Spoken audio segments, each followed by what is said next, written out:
उत्तराखंड के मुख्यमंत्री पुष्कर सिंह धामी ने कहा, हमने जन जन की सरकार जन जन के द्वार कार्यक्रम शुरू किया है ताकि सरकार दूर दराज के इलाकों में रहने वाले लोग भी सीधे पहुंच सके। प्रदेश भर के सभी प्रशासनिक विभाग जनता से संवाद कर रहे हैं और उनकी समस्याओं का समाधान कर रहे हैं। उनको सुविधा मिले, उनके घर के पास सरकार पहुंचे, सभी विभाग पहुंचे, उसको लेकर ये कार्यक्रम किया जा रहा है। और सभी हमारे जितने भी राज्य के प्रशासनिक विभाग हैं, सभी प्रशासनिक विभाग और जिलाधिकारी स्वयं न्याय पंचायत स्तर पर जाकर सभी की जन सुनवाई कर रहे हैं, समस्याओं को सुन रहे हैं और उनका वहां पर तत्काल समाधान कर रहे हैं।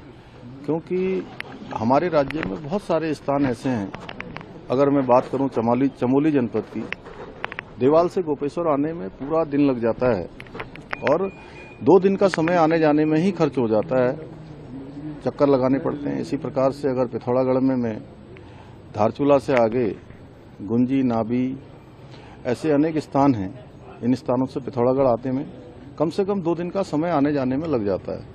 तो ऐसे में जनता की समस्याओं का तत्काल वहीं पर समाधान हो जाए, उनको कार्यालयों को चक्कर न लगाना पड़े, बेफजूल अपना खर्चा न करना पड़े।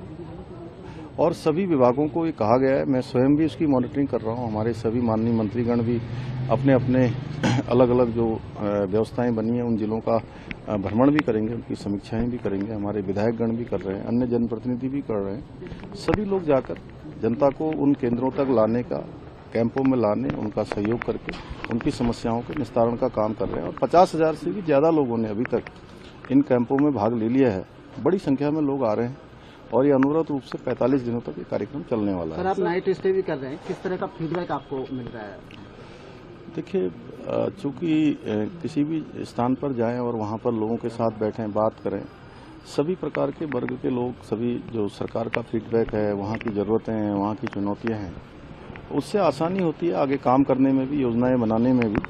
और इसका अच्छा फीडबैक मिल रहा है, अच्छा कार्य व्यवहार में भी जो है हम लोगों को, चूंकि जब हम स्वयं नीचे जाते हैं तो हमारे अन्य लोग भी, जो हमारे अधिकारीगण हैं, वो भी जनता की त्वरित रूप से समस्याएं सुनकर उनका समाधान करते हैं। भालू के हमले में जो बच्चे घायल हुए, सर आपने बात भी की थी, अब इस बीच में बहुत ज्यादा हमले हो गए हैं, क्या कोई एक्सपर्ट भी हम भेज रहे हैं कुछ?